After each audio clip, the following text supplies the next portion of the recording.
আসসালামু আলাইকুম। আশা করি আপনারা সকলে অনেক ভালো আছেন, আমিও ভালো আছি। আজকে আমি কী নিয়ে কথা বলতে চাচ্ছি আপনারা হয়তো আমার ভিডিও থাম্বনেল দেখে অনেকেই বুঝে গেছেন।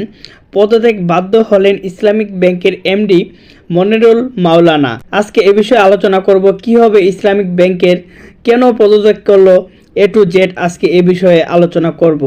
আজকের এই ভিডিওটি শুরু করার আগে আপনার কাছে আমার ছোট্ট একটি রিকোয়েস্ট, আপনি যদি আমার চ্যানেলে নতুন হয়ে থাকুন, আমার যে অনলাইন স্মার্ট সলিউশন চ্যানেলটি আছে সেটি সাবস্ক্রাইব করে পাশে থাকা বেল আইকনটি অন করে দিন নতুন নতুন ভিডিও পাওয়ার জন্য। যারা অলরেডি আমার চ্যানেলটিকে সাবস্ক্রাইব করে রেখেছেন তাদেরকে জানাই অনেক অনেক ধন্যবাদ। তো বন্ধুরা, চলুন কথা না বাড়িয়ে আজকের এই ভিডিওটি শুরু করি।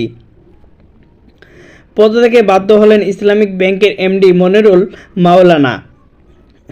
দেশের বেসরকারি খাতে সবচেয়ে বড় ব্যাংক ইসলামিক ব্যাংক বাংলাদেশ লিমিটেডের ব্যবস্থাপনা পরিচালকের এমডি দায়িত্ব থেকে সরে যেতে বাধ্য হলেন মোহাম্মদ মনিরুল মাওলানা।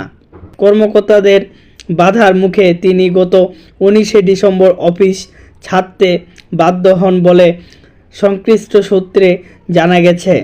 পরে তিনি পদত্যাগপত্র ইমেল যোগ পাঠান।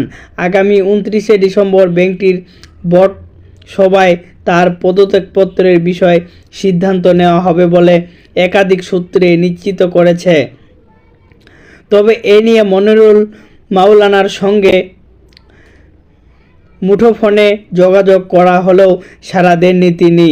সূত্রে জানা যায়, চট্টগ্রাম ভিত্তিক শিল্প গ্রুপ এস আলম গ্রুপের ঋণ জালিয়াতির সহযোগিতাকারী হিসাবে ব্যাংকটির কর্মকর্তা নানাভাবে আন্দোলন করে আসছিলেন।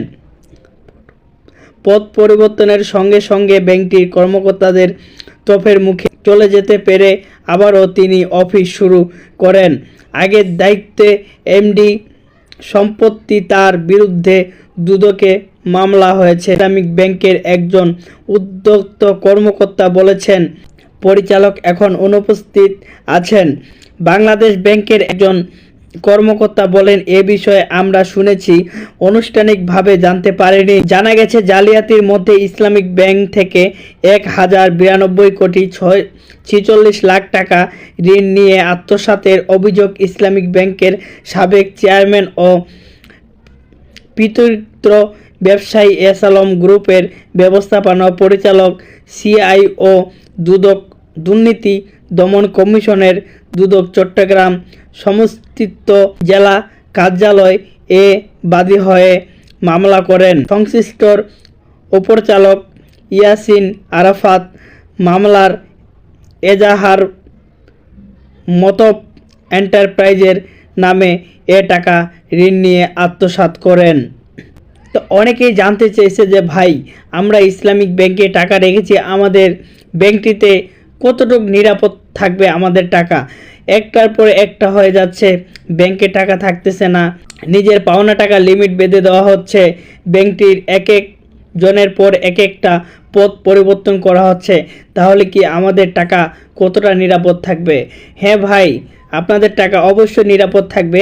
যারা দুর্নীতি করেছিল তাদেরকে দুদক কমিশন আইনের আওতায় নিয়ে আসবে। তারা ব্যাংক থেকে টাকা নিয়ে ব্যাংকে ঋণ পরিশোধ করে নেয়, তাদের বিরুদ্ধে মামলা দাখিল করা হয়েছে। অবশ্যই আমাদের আমানত আমরা ফিরিয়ে পাব আশা করছি। আজকের এই ভিডিওটি আপনার কাছে কেমন লেগেছে অবশ্যই কমেন্ট করে জানাবেন।